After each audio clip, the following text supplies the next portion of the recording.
Ladies and gentlemen, welcome to the next edition of AmiSights. I'm Ami Kassar, your host, along with my co-host Lynn Ozer, a.k.a. SBA Queen. And today we are super excited to have my friend Linda Bradbury on. Linda Bradbury is the founder and CEO of Scale to Black, and we've known each other for a long time, starting in a business group together. Linda, how are you doing? I am great. How are you this morning? Good. Tell us your story, Linda. Oh boy, my story. Well, my background is mainly in fashion apparel. It was what I went to school for and started out. And a lot of that experience was in product development, sourcing, costing, technical design, all the way through matriculating to lead the product department for Lilly Pulitzer from concept all the way through delivering quality assurance, new business development, licensing, you name it. The project, especially when things were starting new, it seemed like I was either on that team or leading that team.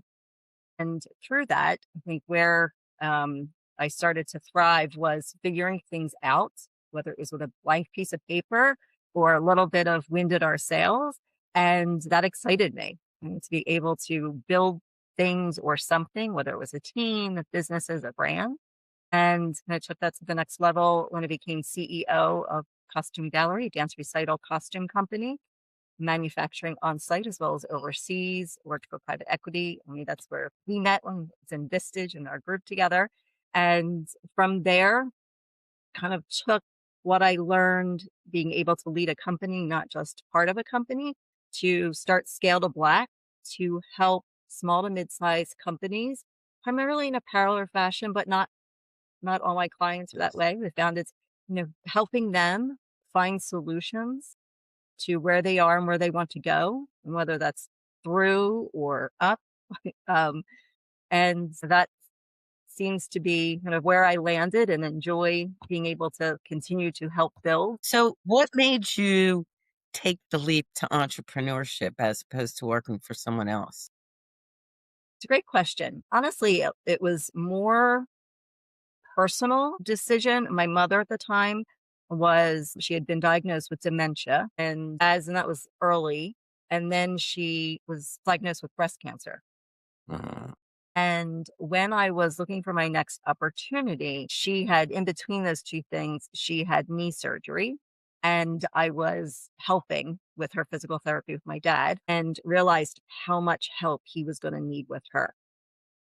And so as I was talking with recruiters looking for my next opportunity to run something, I had worked with these recruiters for years, hiring staff, executives, and so forth. And so knew them fairly well. There were two of them.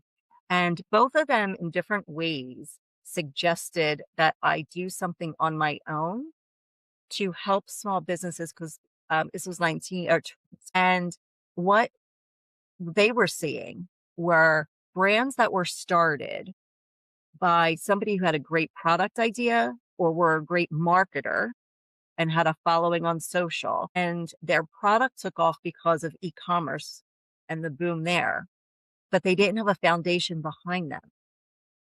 And so as they saw growth, they started wobbling a bit in their business. And so that's where I started doing some homework, because one of the titles that my friend Jennifer, the recruiter, had said, why don't you consult?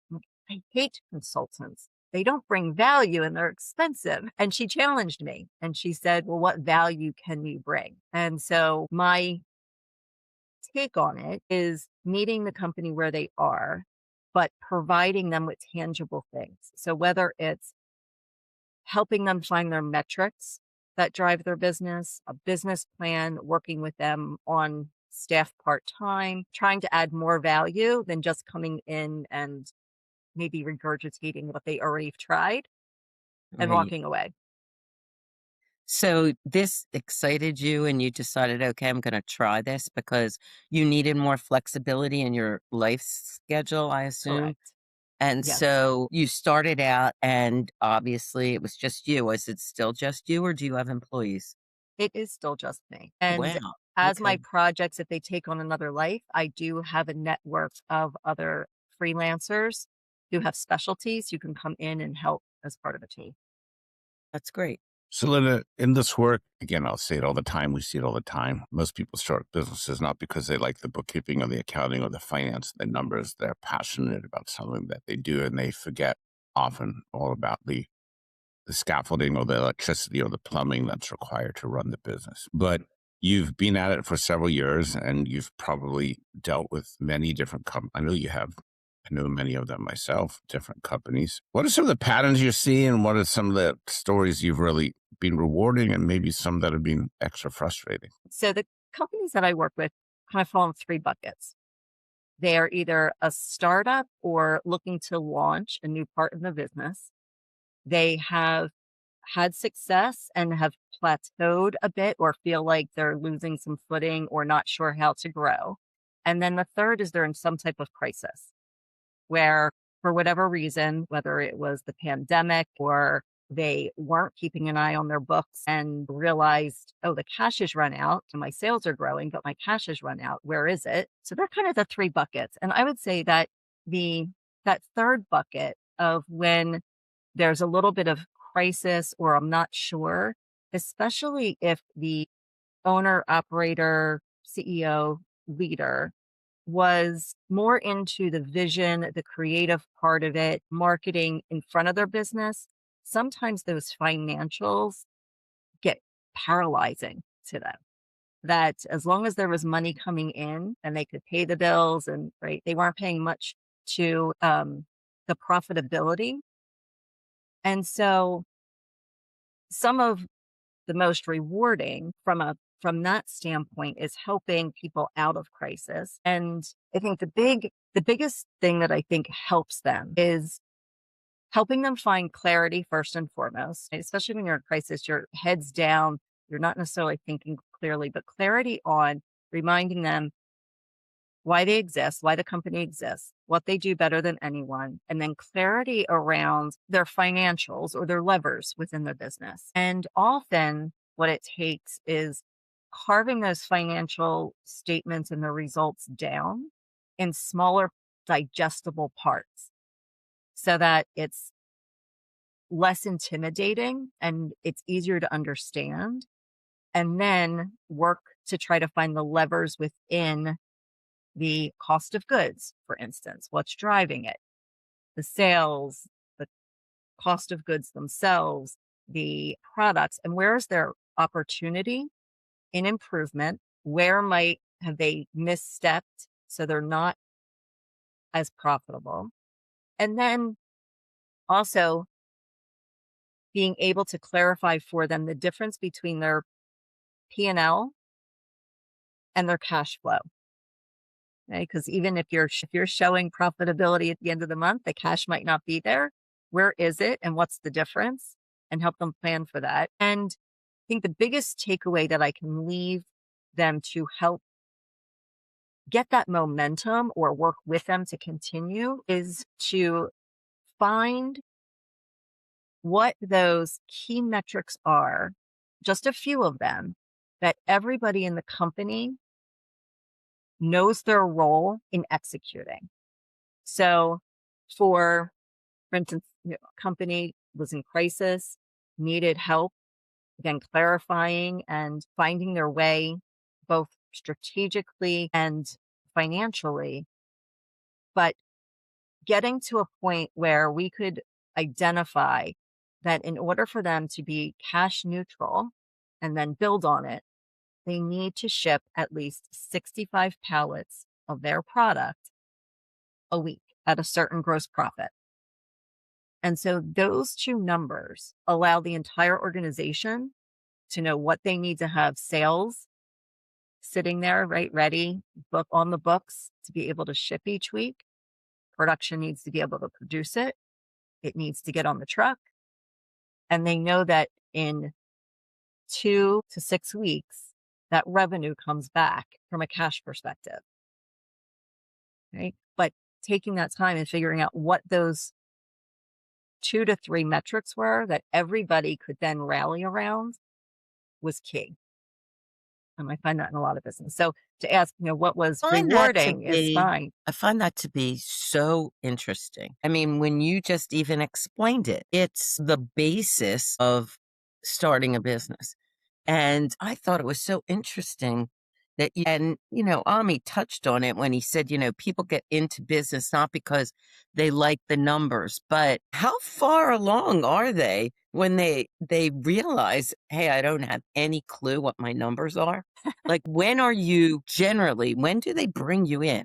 I mean, it seems so basic to me, and maybe I'm being naive, but even when they need to apply for a loan to start their business, I think that those basics need to be there. And I'm wondering if, they're just regurgitating something that their accountant told them to say and they have no clue what they're talking about. Like, really, how soon do they fall apart and need you? I was wondering, where along in their business cycle do they realize, hey, I don't know whether I'm making money or not, or if I think I'm making money, how come I don't have any cash? Like, when does this realization, the difference between P&L and cash flow, hit them?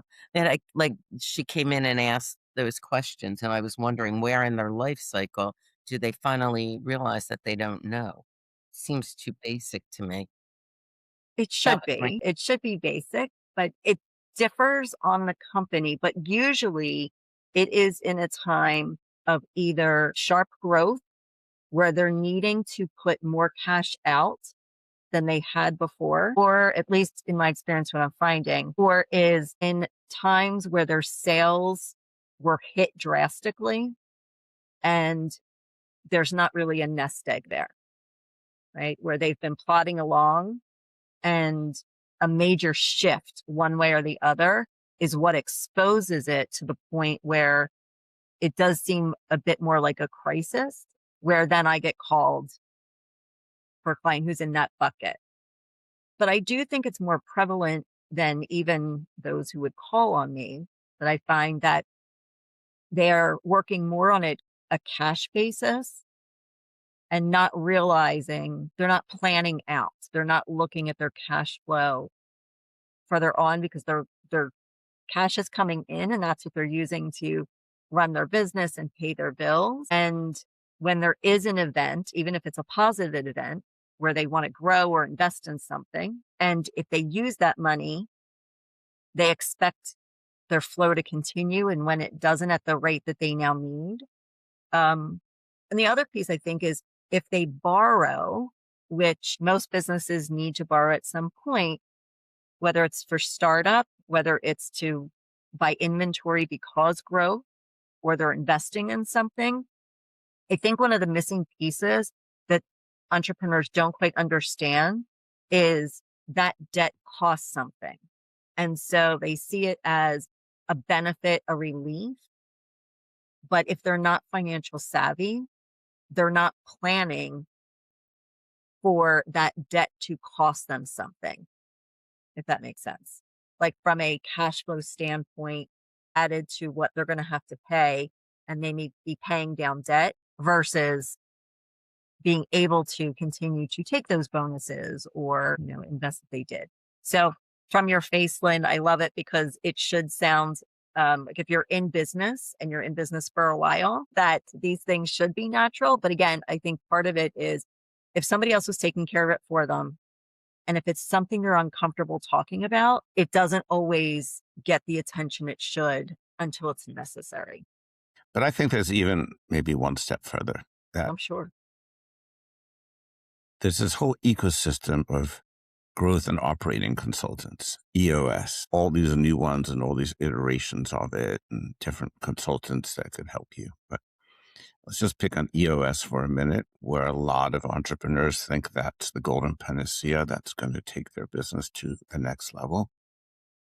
But for the life of me, I don't know how you set good priorities or good operating decisions, et cetera, if you don't have the basic plumbing and electricity in place, which is what Linda's talking about. And I think that, so partially maybe because people are scared of numbers or they're not sexy. time and time again, I see people get, in my opinion, distracted by the wrong KPIs, the wrong metrics, the wrong goals, the wrong rocks, whatever you call it. If your basic fundamentals aren't flowing properly, then it's just all a bunch of, pardon my French, shit in, shit out. And I wish I knew a better way to, except for continuously trying to beat people over the head about it, to get people to really think long and hard about exactly what Linda's talking about. What are the baseline fundamentals of your business model? And sometimes it also takes a crisis to convince somebody to change. And that's also the hard part about it. You'll be shocked, Lynn, I'm just coaching some person right now who took on a short-term online term loan, one of these 12 or 18-month loans that's destroying their cash flow right now. Sure. Okay. They're debating using their home equity line to pay it off, but they made it, as an example, they made themselves a commitment that they won't touch the equity in their house. But they've already personally guaranteed that term loan. And if they don't get the basic cash flow of their business functioning so it can live to fight another day, they're in serious trouble. And so people get so emotional around all these decisions, and they're scared of them. That's why I think the work that Linda does is so important. And what I love about Linda is, because I've seen her work, she's exceedingly patient, because this takes a lot of patience. Okay. And very calm and just one step by one step. Linda, your work takes a lot of patience, let's face it. It does, I but it's I hear rewarding. you. Linda, I have another question. You said that you started, or maybe I misunderstood, but that you worked with a lot of online companies. Is that true?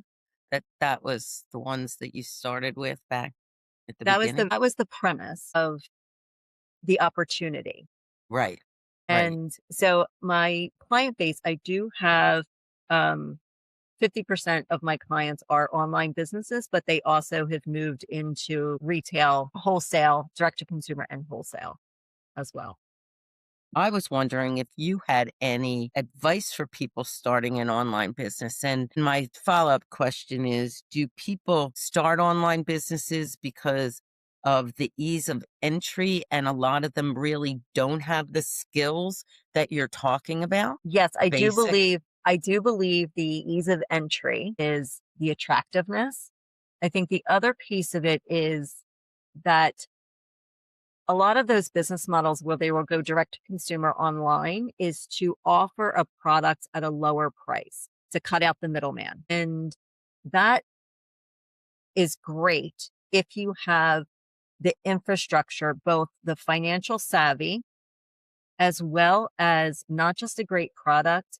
You need to be skilled in marketing, digital marketing, and have somebody who manages your website who understands the SEO piece of it, the technology of the website in general, the transactions, how it connects to apps like Shopify. And so running the back end, it's hard for a single operator to do all of that and keep up with it because it's rapidly moving. So those who I've seen have the most success usually have the capital to do it.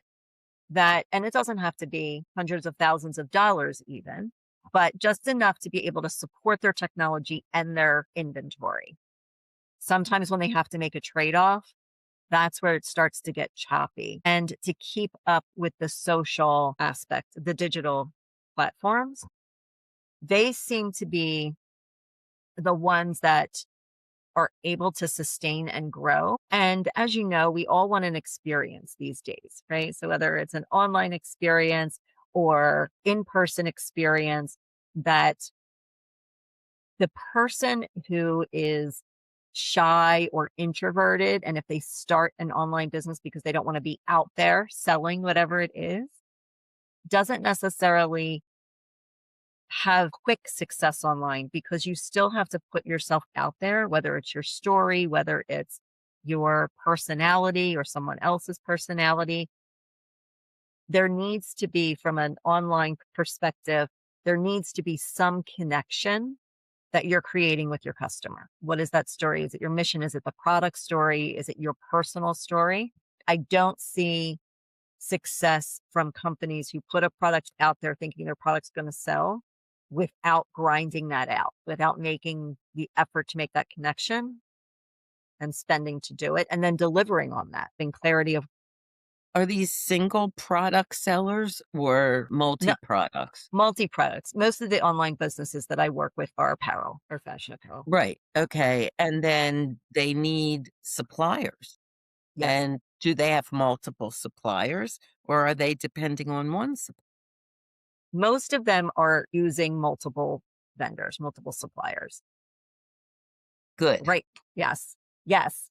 They're not beholden to one. And the biggest challenge currently is continuing to stay up with the algorithms online to be seen, and to cost because of the tariffs from overseas. What's been some of the most rewarding stories in your work? Holly Shea Design is one of the designers that I work with, and have worked with her for years now as well. And she was a startup, and she was recommended to me by someone else who I know in the industry. And she was starting to catch some business online. She started her business in 2020. She was a school teacher, and it wasn't creative enough for her. And she now has left that job a couple of years ago and is doing this full time, and is starting to hire people, and has really come into her own. And I love that success because she is such a hard worker and wasn't afraid, or still isn't afraid, of the grind. She's creative and passionate. And we started with a business plan to help her get direction, again, getting what was in her head and her heart, and put budgets together. And we do have a cash flow forecast for her that she works with and plugs in on her own every day. And we Good. sit down.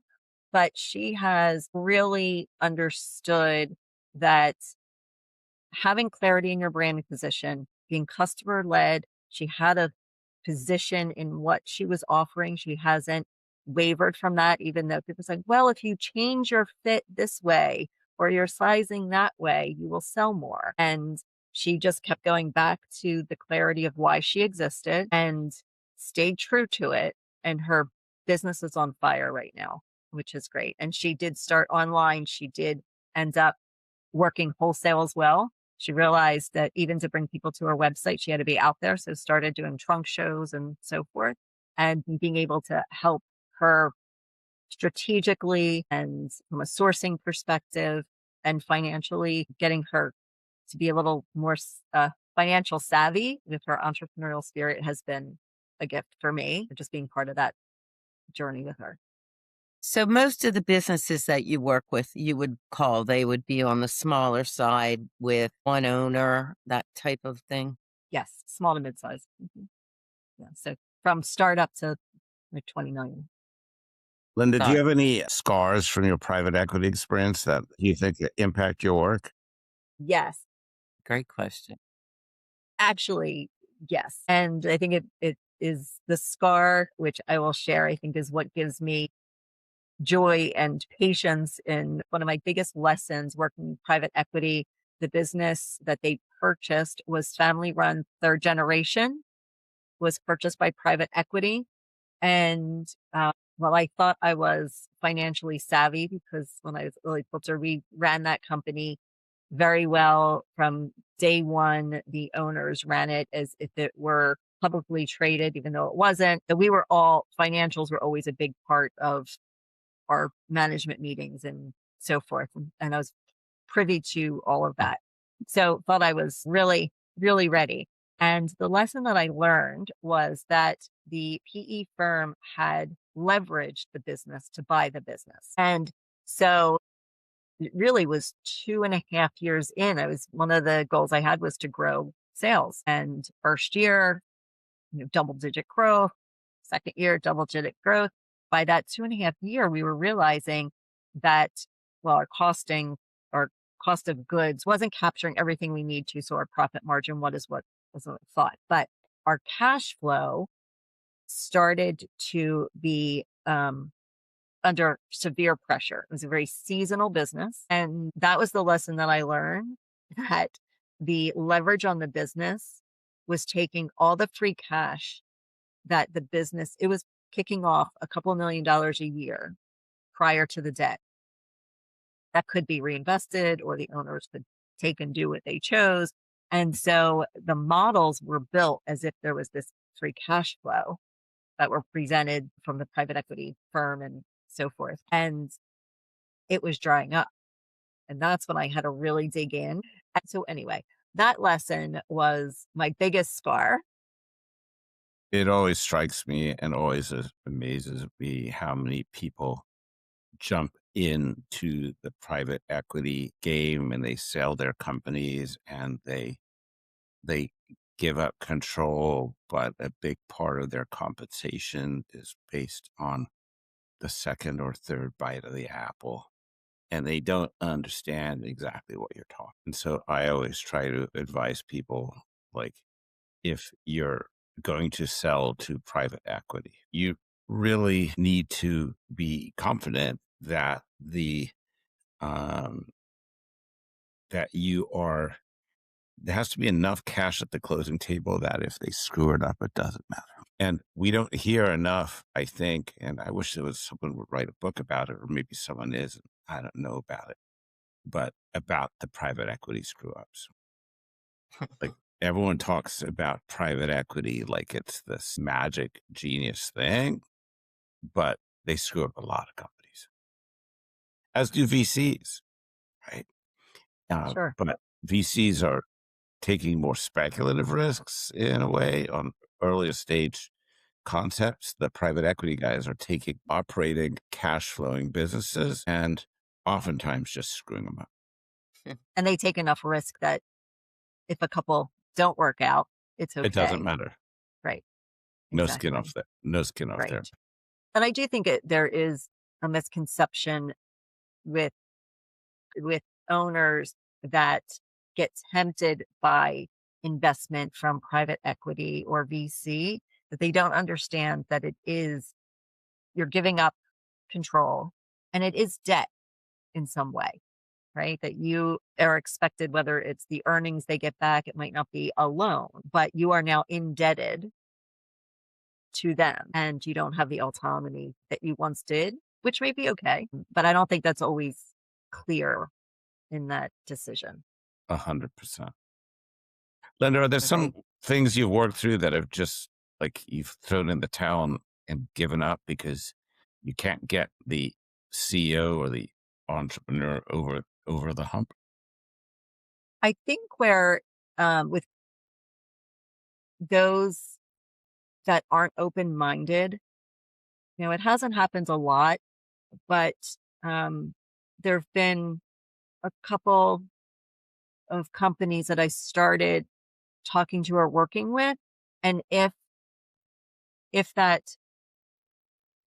CEO or head of the company is not open-minded to be vulnerable in exposing information or the weaknesses or whatever, or even the opportunities, it's not going to work. It's not worth their time and energy or my time and energy. Or if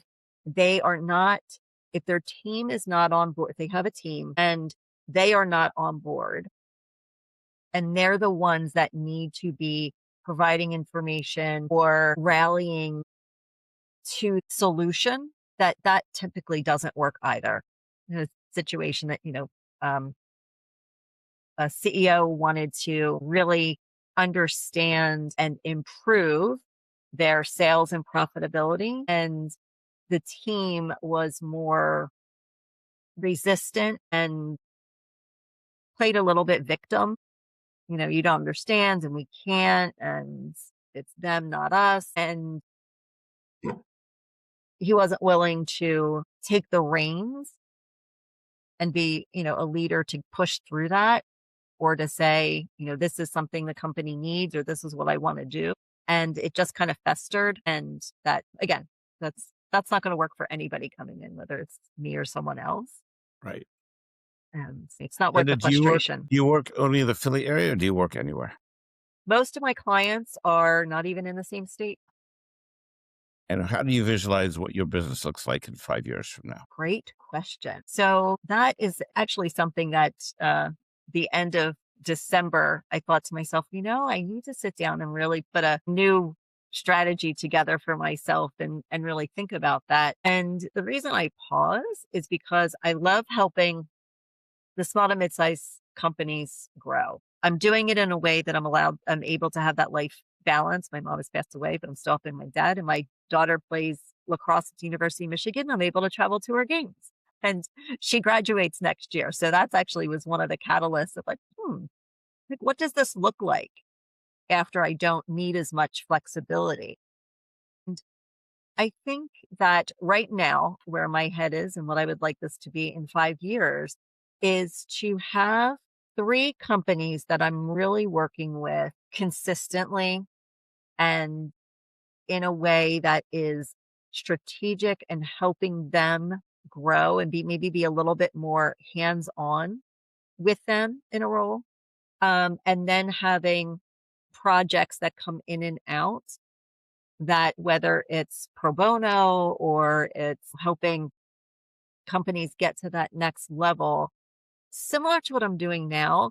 But I think where I would like it to morph is more in a strategic way that I'm helping put customized process in companies that have now had success but want to scale.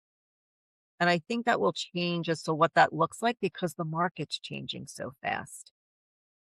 So it's not fully clear yet, but I think more in my mind of being able to help them from a strategic planning and then execution as opposed to crisis mode. I love it. Linda, how do our listeners find you if they want to? Go to my website, scale2black.com, and there's more information about me and the work that I do, and also a contact me, or they could email me at linda@scale2black.com. Is that scale TO or number 2? Sorry, TO. Yes. Awesome. Great. Linda, Terrific. it's always a Appreciate it. pleasure to hear from you. Are you taking on new clients, or you at capacity, right? I will be able to take new clients on the beginning of March. Awesome. Got it. Great. Finishing up a couple of things. Appreciate you. Thank you so much. And I Thanks, appreciate Linda. you. It was a pleasure.